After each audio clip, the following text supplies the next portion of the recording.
Bonsoir, bienvenue à votre émission Perspectives économiques. Au sommaire, des perspectives pour la création de nouvelles villes et l'amélioration de l'habitat en République démocratique du Congo. Les promoteurs de l'Expo Béton jettent les bases d'une réflexion pour le futur. L'université et l'agriculture, c'est le mariage de la raison. Depuis tout le temps, les recherches scientifiques ont toujours collaboré à l'amélioration de la production agricole et vétérinaire.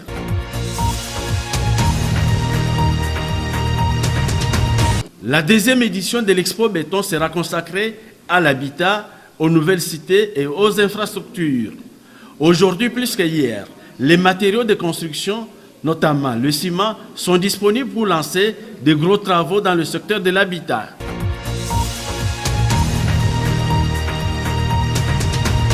Expo Béton donc, a commencé en 2016 avec une première expérience qui a très bien marché. Pour une jeune structure comme celle-là, aujourd'hui c'est devenu une ASBL, Expo Béton RDC. Et les différents thèmes qui avaient été abordés d'ailleurs sont toujours d'actualité. Parce que la question de l'aménagement du territoire, la question de l'habitat, la question du financement, des infrastructures, de l'emploi, des matériaux, sont toujours là. Et nous allons, comme dans tous les autres pays, il y a ce type de forum qui continue, même dans les pays les plus développés, à exister. Et nous avons l'avantage aujourd'hui de l'avoir mis en place pour pouvoir traiter des questions essentielles. Cette année, nous allons revenir à peu près sur les mêmes questions. On a toujours l'habitat. L'habitat, vous savez, c'est un problème crucial. Et nous avons aujourd'hui une production de ciment qui peut rencontrer le besoin de la partie ouest et même centrale de la République démocratique du Congo. Alors, nous l'avions dit, nous allons le dire encore.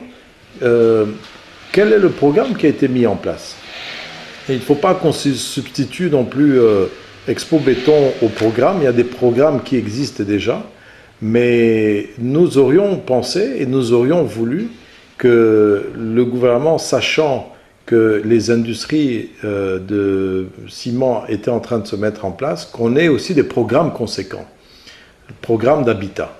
Effectivement, nous allons parler le développement de l'habitat autour des centres urbains existants, autour des industries existantes, autour de pôles industriels, comme chez les miniers, comme... vous savez, chaque industrie, quand elle s'implante, elle implante aussi des infrastructures de logement. Kinshasa, les grandes villes, aujourd'hui vous voyez nos villes qui sont en train d'aller vers pratiquement une difficulté de gérer ces espaces. Nous devons y réfléchir. Et pas seulement réfléchir, nous devons appliquer les recommandations de ce qui est fait au niveau de l'ONU Habitat, au niveau du plan de l'habitat de la RDC, au niveau des infrastructures exécutées. Comment le faire? Avec les PPP, ça va donner de l'emploi, ça va permettre même de rentrer dans un schéma qui puisse permettre à ce que le PIB du citoyen congolais puisse être relevé. Nous avons l'agriculture, nous avons les travaux publics. Si aujourd'hui on lance un programme sur la construction des caniveaux de cette ville avec des matériaux préfabriqués. Vous imaginez le nombre d'emplois qui vont être créés. Si aujourd'hui on lance un plan d'aménagement pour créer des nouvelles villes, parce que c'est vrai la vieille ville, mais Kinshasa a déjà fait le SOSAC, qui est le plan d'orientation de la nouvelle ville de Kinshasa d'ici 2030, ou à partir de ce moment, de maintenant jusqu'à 2030-2050, mais c'est de l'emploi qui est créé. Donc nous voudrions que nous puissions encore réfléchir sur ces questions essentielles qui tournent autour de l'emploi, autour du de l'habitat, je voulais dire, avec ses conséquences sur l'emploi. Le financement, comment accéder au financement de l'habitat. Puis, nous avons un ministère de l'aménagement du territoire et de la rénovation des villes. Vous voyez, si le chef de l'État a mis en place un programme qui doit être assis sur tout un ministère qui ne fait que ça, c'est qu'il y a toute son importance. Parce que les villes sont en train de grossir d'une façon désordonnée. Donc le ministère de l'Aménagement et de la Rénovation des villes est notre partenaire attitré et nous attendons son implication totale parce que nous ne pouvons pas nous substituer au gouvernement, mais nous attendons son implication totale vers nous. Lorsque j'ai commencé à travailler sur l'implantation d'une nouvelle cimenterie, c'était dans les années 2004. En 2006, j'ai été encouragé avec le programme du gouvernement et le programme du chef de l'État. 5 chantiers. 5 chantiers, comment le faire sans ciment? C'est pas possible. C'est contradictoire si on n'a pas le ciment. Donc, nous nous sommes mis à travailler là-dessus. Et aujourd'hui, lorsque nous étions à $40, je me rappelle en 2008, quand j'ai fait ma motion à l'Assemblée, le sac, nous étions à $20, à $18, à $14 pendant longtemps. Aujourd'hui, le ciment est là, abordable, en tout cas chez les détaillants. Dans la ville de Kinshasa, il est à moins de $10. Ça veut dire qu'à l'usine, il est encore moins cher. Et il est de très bonne qualité pour permettre à ce que dans le transport qui coûte cher, on puisse avoir du ciment qui arrive jusqu'à destination, en tout cas de bonne qualité.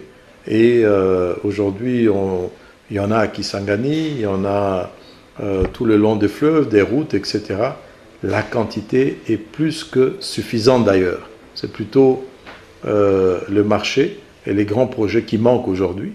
Aujourd'hui, si on doit lancer Inga, nous sommes prêts, complètement prêts pour pouvoir répondre aux besoins des grands travaux des infrastructures sans pouvoir sortir nos devises à l'extérieur et perdre nos devises puisque nous pouvons laisser cet argent en devise locale ou en devise étrangère dans notre économie.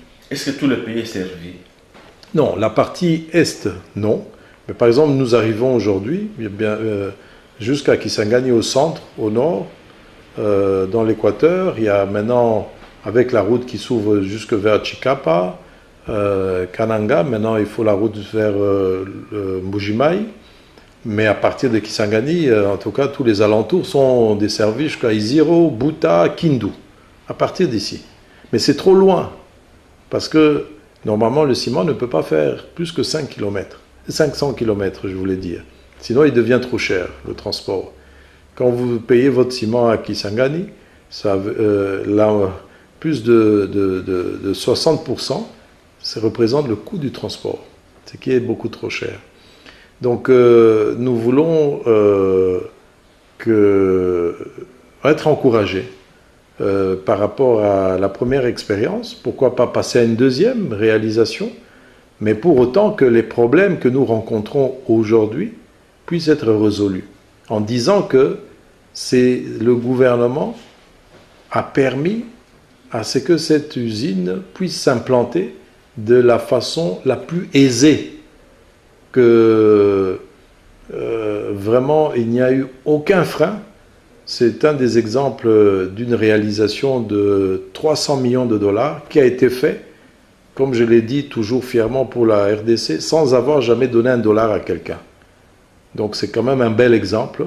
On peut investir au Congo sans devoir dépenser de l'argent à soudoyer qui que ce soit, mais ça s'est réalisé. Mais maintenant, le problème, c'est la fiscalité, la parafiscalité que nous devons résoudre pour que notre produit soit concurrentiel, que nous puissions même voir comment exporter dans les autres pays.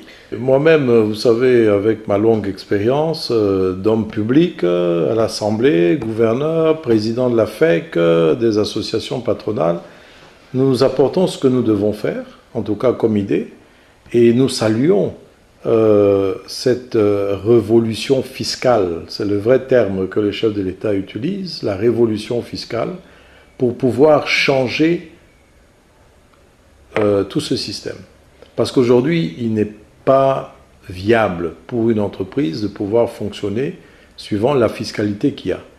Donc, la porte est ouverte, les instructions sont données, la porte est ouverte pour que ceux qui doivent réfléchir ne restent pas dans leur bureau, mais se mettent ensemble pour pouvoir fournir de la connaissance, mais aussi pour que l'Assemblée nationale, le Sénat, donc le Parlement et les services de l'État puissent non pas bloquer cette initiative, mais pour que nous puissions avoir très rapidement cette proposition, ce projet de loi, qui puisse être une révolution et qui ne nous prenne pas 5 ans pour pouvoir l'implémenter, mais que nous puissions sortir, nous puissions l'appliquer. Ça sera difficile, effectivement, mais moi je pense qu'il faut y aller très rapidement si on veut, parce qu'aujourd'hui nous sommes malades, notre économie, nos recettes sont faibles, il ne faut pas se les cacher. Notre économie souffre, surtout les 3-4 dernières années ici, on a, avec la crise internationale, plus la crise ici de nos matières premières, et puis une mauvaise politique économique, nous avons perdu vraiment notre place par rapport aux pays de la sous-région. Donc nous devons corriger tout ça. Par exemple, une taxe de pollution sur les produits que nous importons très peu a une valeur d'à peu près 20% de la valeur de ce produit. Ça fait beaucoup. 20 $. Mais je vous dis seulement, quand nous importons par exemple du charbon ou le gypse, si il arrive au port de Matadi à une valeur de 50 $, il faut le multiplier par 4 pour qu'il puisse arriver chez nous, ce qui fait trop. Parce qu'on a quand même un peu de produit qui est chose importée, mais il faut que nous puissions revoir la logistique et certaines charges qui ne sont pas énormes, mais qui doivent être revues pour nous permettre de faire face à la concurrence. Et aussi, c'est ce que j'ai toujours dit, au niveau même quand j'étais à la FEC, on veut produire des lunettes ici, on veut produire du papier, voyons quel est le coût de production. Ce n'est pas à l'opérateur économique de commencer à faire son business plan. Et puis, vous savez, ici on se trompe souvent dans les business plans parce qu'il y a toujours des imprévus qui sont là. Mais c'est l'État plutôt qui doit nous définir ce qui peut être investi pour que vous puissiez arriver à un prix de production qui vous soit concurrentiel et qui vous soit compétitif. C'est la charge et la responsabilité du gouvernement. Je vous dis, si le gouvernement veut par exemple qu'on fasse une nouvelle plantation de sucre et qu'on produise du sucre à un prix de la moitié, qu'on fasse encore une usine de ciment à Kisangani ou à Mbujimayi ou à Lubumbashi, mais que le prix de revient soit peut-être de 20-30% moins cher que celui du Congo central, on peut le faire. Mais c'est au gouvernement de définir cela avant, en diminuant les charges d'investissement. Je peux vous assurer que la quantité de consommation, ce qu'on appelle la consommation par habitant, elle est encore parmi les plus faibles de l'Afrique et du monde. Aujourd'hui, si en Afrique on est à peu près à 150-200 kilos, 150 kilos par habitant, ici chez nous, on est encore à peu près à 25-30 kilos, ce qui est encore insuffisant. Donc, dans 5 ans, il faut encore augmenter la production, ça c'est certain. Mais je voudrais aussi rappeler que Expo Béton va parler des partenariats publics et privés encore. Le 7 septembre jusqu'au 10 septembre, nous avons Expo Béton 2017 au niveau de Chartres et nous allons exposer, en tout cas nous invitons tous ceux qui sont dans le domaine, les architectes, les ingénieurs, les entreprises de construction, les promoteurs immobiliers, les sociétés de financement, parce qu'il faut aussi financer, les professeurs, les décideurs publics qui vont nous parler des questions essentielles à la réglementation, parce que vous savez, on a un gros problème. Nous allons aborder un problème très crucial à Expo Béton, qui va aboutir à un atelier au mois de novembre sur la normalisation. Lorsqu'on se plaint ici que telle chose n'est pas bien faite, mais où est la norme que nous devons suivre lorsque nous faisons un pont, lorsque nous faisons une route? C'est chaque bailleur de fonds, chaque entreprise qui vient avec ses normes. Nous devons prescrire des normes, en tout cas à partir de l'aménagement, des matériaux, de la construction, de la qualité, parce qu'aujourd'hui il y a ciment et ciment par exemple. Moi je connais les tests que je ne peux pas dévoiler ici, je connais la consistance des ciments qu'il y a sur le marché. Il faudrait même parfois, quand il y a certains ciments qu'on doit empêcher de construire des grands étages, parce que c'est très dangereux.